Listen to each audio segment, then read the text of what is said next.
Welcome back to the Welsh History Podcast, episode 133, The Final Retreat. Before we begin, I just wanted to say thank you once again to everyone who has supported this podcast over the last few years, my patrons who give their financial help, and all of you who listen and offer suggestions and comment. Without you guys, I wouldn't be able to do this, and certainly this podcast would be a lot less for that. So I just wanted to open up by thanking all of you. So let's begin the episode, shall we? The winter of 1407-1408 was a hard one in Europe. It was said that many animals had died. Many of the fields, farms, orchards, all of the areas that you would expect to offer nourishments and sustenance to places across Europe were frozen over, had been snowed over, and the winter was long. And it was a time when cycles of growing seasons were obviously very important to the average medieval person. You certainly wouldn't be able to survive without having a shift in food. In this period of time, and pretty much up until modern refrigeration comes into effect in the 1800s, we don't really have a circumstance where you have natural access to, say, wheat, flour, and various other things that goes all through the year.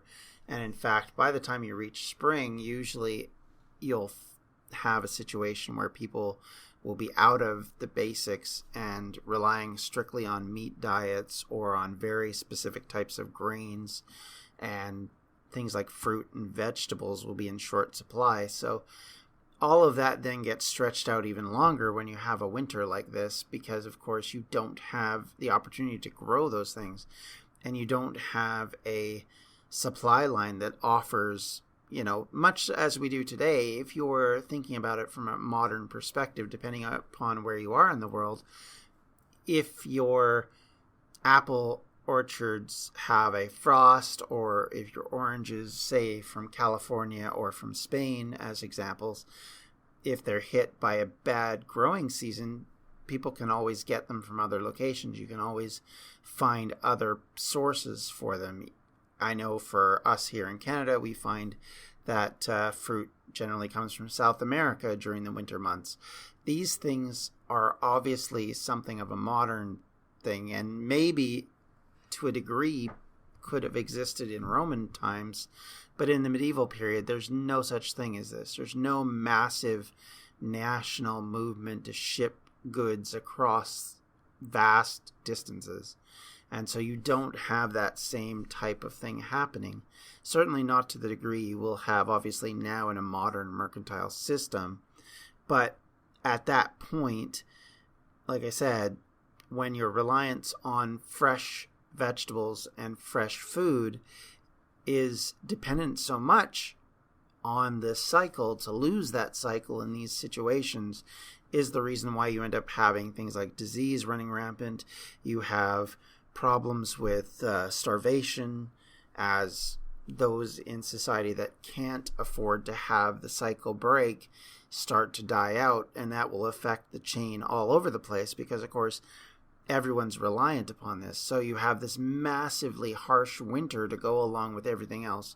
Now keep that all in mind when you think of the Welsh in this situation, because this is a country that's been going under a war for the better part of a decade now.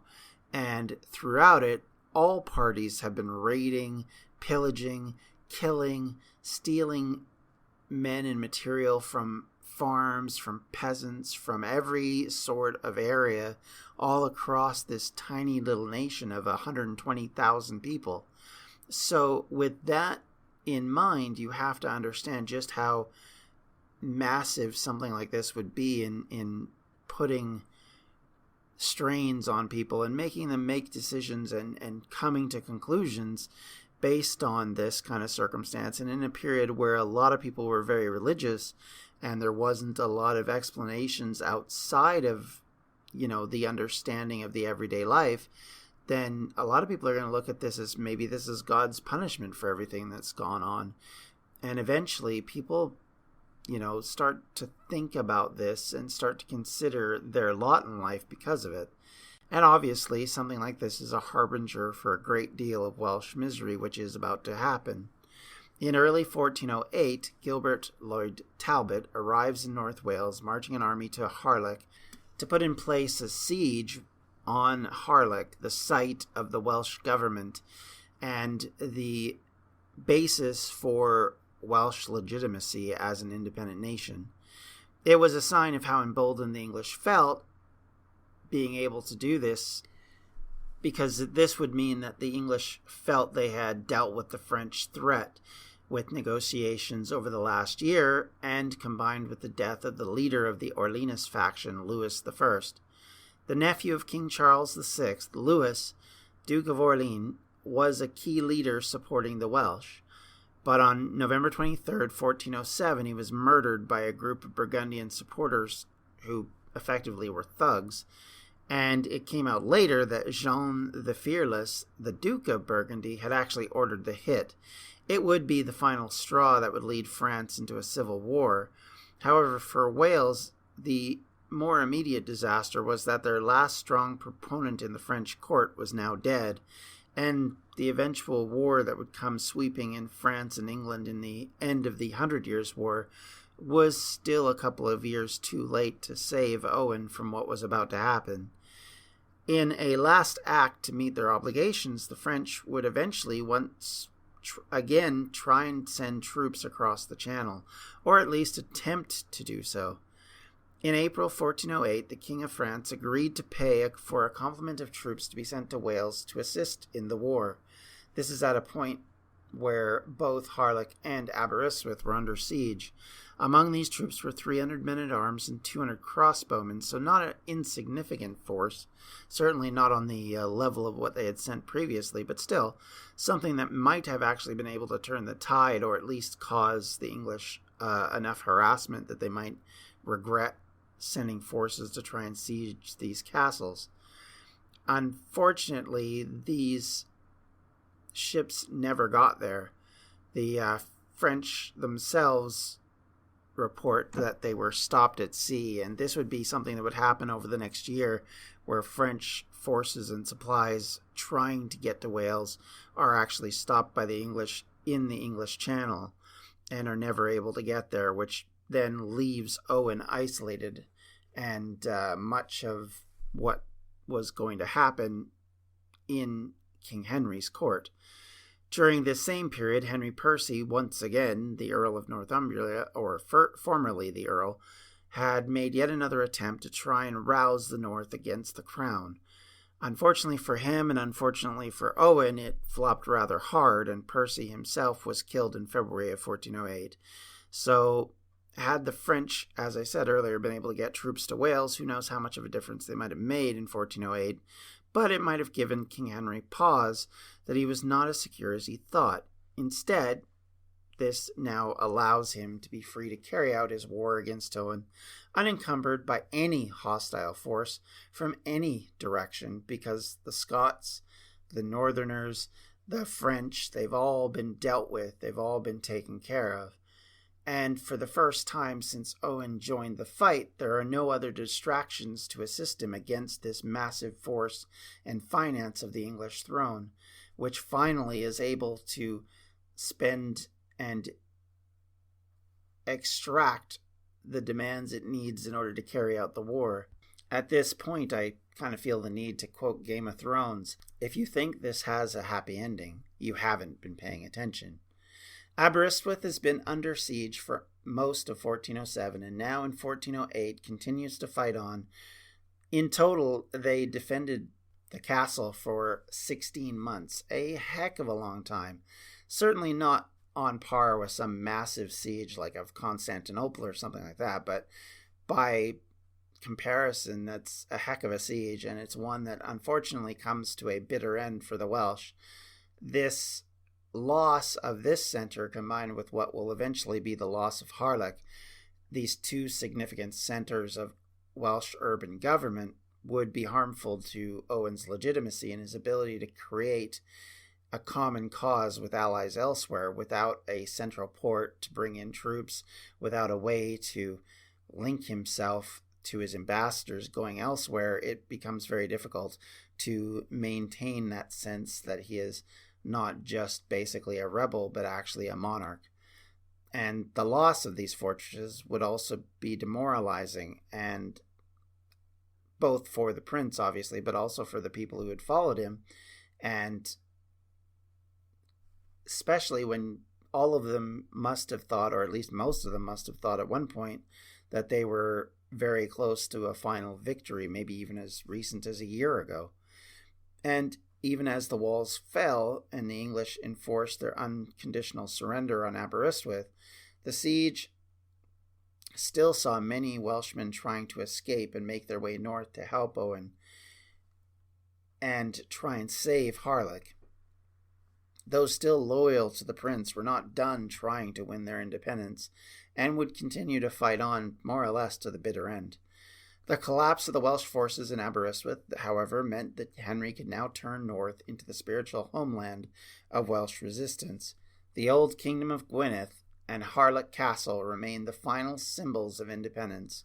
Both Owain and Henry likely knew this, thus the battle would be just as fierce, the siege just as brutal, and the consequences for Wales as severe as they ever could be. It is at this point that a number of people who initially started to abandon the cause turned from a trickle to a flood. As you can imagine, the Welsh morale was likely crushed by the weight of what was happening. The losses were piling up, and I'm sure many realized that they may have been on the wrong side of this particular engagement, and you can imagine, given the choices and the options in front of them, what they probably chose to do. The Battle of Waterloo was one of the most famous turning points in world history. But what happened next? My name's David Montgomery, and I'm the host of The Siècle, a history podcast that tackles exactly that. Join me as I cover France's overlooked century in between Napoleon and World War I. The Siècle, spelled S-I-E-C-L-E, is part of the Evergreen Podcast Network and can be found wherever you get podcasts. Hey, podcast listeners, I'm Paul Brandis introducing my podcast, Countdown to Dallas. It's a fascinating, in-depth look at the seemingly unconnected events that led to the assassination of President John F. Kennedy. It's based on my book of the same title. In that book and in this podcast, I go all the way back to 1939, when Lee Harvey Oswald was born into a troubled and dysfunctional family. I'll follow his transient and often violent teenage years and young adulthood, painting a fuller picture of the man who would later become Kennedy's killer. I also take a look at events unfolding in that era, like Cuba and Vietnam, and I'll unpack the conspiracy theories too, not one of which has ever been conclusively proven. Subscribe to Countdown to Dallas at evergreenpodcasts.com or your favorite listening app, October 31st. On the English border, losses were still stinging them as well.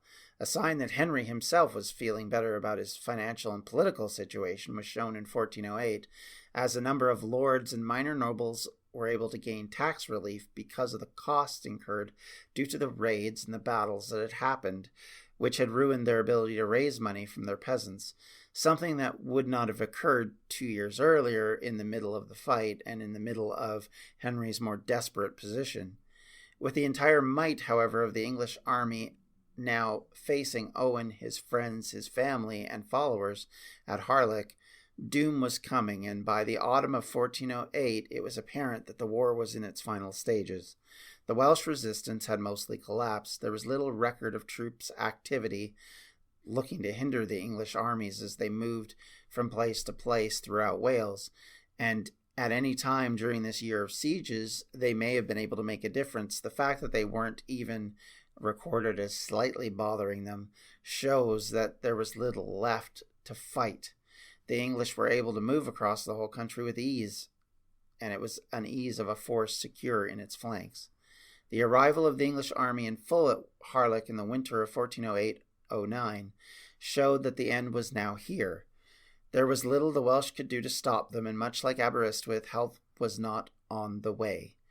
I wonder how often it must have felt for Owain and his family that this sign and this horror of what was to come. The end of Welsh monarchs 120 years earlier had seen the princes killed, their families destroyed, and little left of them and their legacies remained. Would they themselves fall into this same situation at the hands of a vengeful English king? For Glyndwr, the dream dies here. For Wales, the last vestige of government independence away from England ends at Harlech. The site of so much that had created the rebellion. Keep in mind, Harlech was also the spot which the Tudors took back in 1400, which more or less began the first major phase of the rebellion. 9 years later on, this isolated coast in North Wales would be where it meets its end. Interestingly, this is not even the only major siege at Harlech, as another notable one would happen 50 years later, but we'll get to that. The castles finally fell in the winter of 1409. We don't have a lot of information of how or why it finally fell, but we do know some important details. Owain somehow escaped. Some folktales suggest that he dressed as an elderly peasant and made his way through the English lines under this guise. It would not surprise me to find out his followers had spirited him out, as he was considered the last symbol of Welsh resistance, and should he be caught, he would obviously be executed, and in the process of his execution would be a symbol for English dominance to show itself again. So thus having him not caught and not be there would be something that would be paramount of importance to probably both his family and to his followers. In the final fight, Edmund Mortimer, a symbol himself of English marcher resistance, was killed. His family, along with Owain's wife and heir, Griffith, were captured. They were then transported to the Tower of London, where, like so many others before them, they would be positioned and imprisoned and never allowed to leave again. They would all die by the end of 1415, and realistically this comes down to the fact that they're only being kept alive as a check for Henry's the fourth and fifth against Owain, to keep him in line, to keep him from stopping raising another army and going off in another rebellion. And you can see how that would work in their favor. Certainly, monarchs across Europe didn't really care if they captured another monarchy's family. They didn't treat them with honor or dignity. Chivalry was for other people. That wasn't for them. And quite typically, as we saw with Llewellyn's family, for example, they would kill them and deal with them as harshly as possible. And certainly, there is no doubt they were, once they felt safe from Owain's ability to threaten them, Henry V effectively starved the women and children to death. So, make no mistake, neither Henry IV nor V had any qualms about taking out the family that was causing them so much trouble. And the fact that these last few resistors were dealt with as harshly as they were, as women and children, certainly shows that the English monarchy had not forgotten their old habits. At some stage after the capitulation, Owain led a final mass raid on the English border towns. He was joined in these, I would call them revenge raids, by his cousins, the Tudors, and by Rhys Thu, the leader of the defense of Aberystwyth, and likely one of those who fled the sieges along with the troops that were escaping. And probably that makes up a portion of the forces that Owain counted on for these raids. And let's be clear, they were raids. They weren't battles. They weren't fought as an open war. They were just effectively pillaging border towns that had already been hit over and over again, some of whom had actually signed peace deals with Glyndwr to keep him away. So these sites like Shrewsbury, Shropshire, and Welshpool were all places that were very much targets, but weren't necessarily keys to the war or somehow militarily important. If anything, they were just in the way. And in the process, hitting them over and over again did nothing more than leave them in the same way as the rest of Wales was, in a desperate state. In fact, these raids likely were a sad aftermath of the defeat rather than a sign of strength. In the end, Rhys was captured, tortured, drawn, and quartered in London. For his part, both in the raid and also his part in the war, Rhys ap Tudor, along with his brother, and Philip Scudamore were injured at Welshpool and then captured. They would later be executed in various places, Chester being one of them. And from this point on, the historical record of Owain Glyndwr comes to an end. 1409 is seen as the final end for the Welsh War of Independence, and few would argue that the results were, well, to be blunt, spotty at best. Yes, Owain had been able to create a success that none before him had been able to do in uniting all of Wales.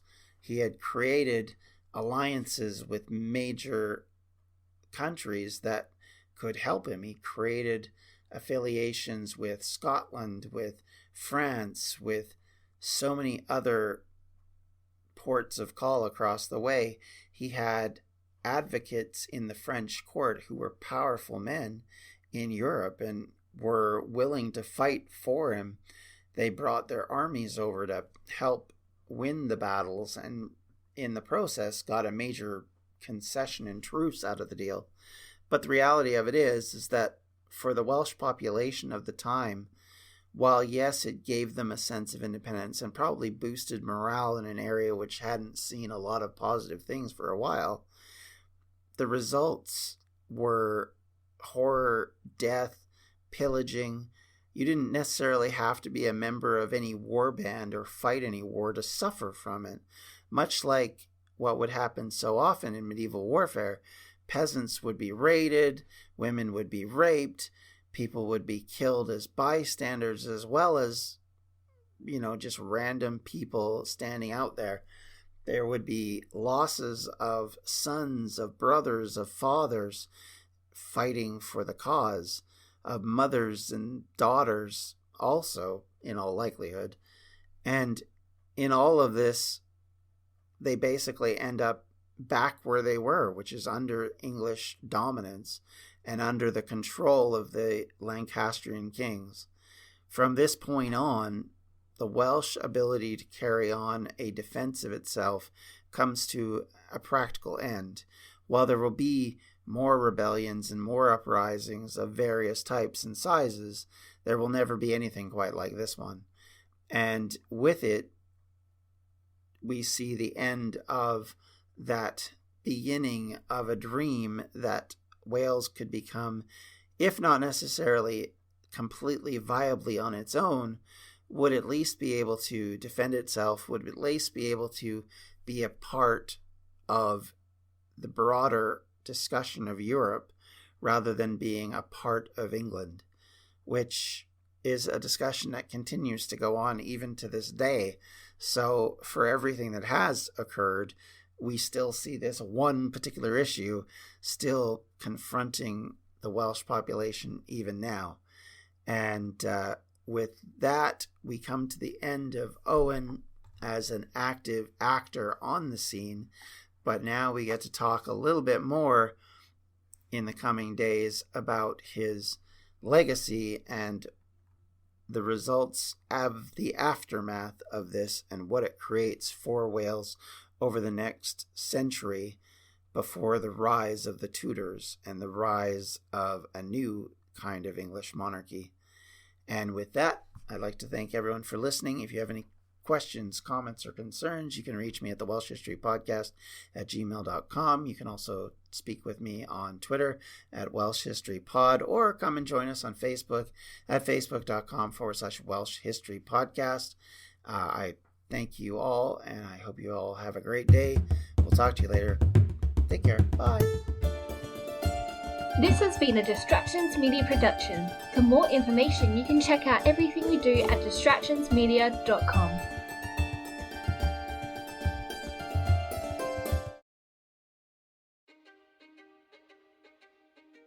History is complicated. The story of human progress is long, messy, and riddled with controversies big and small. On Conflicted, we dive headfirst into history's most infamous events and contentious figures. We try and untangle the good from the bad, the fact from the fiction, and the monsters from the misunderstood.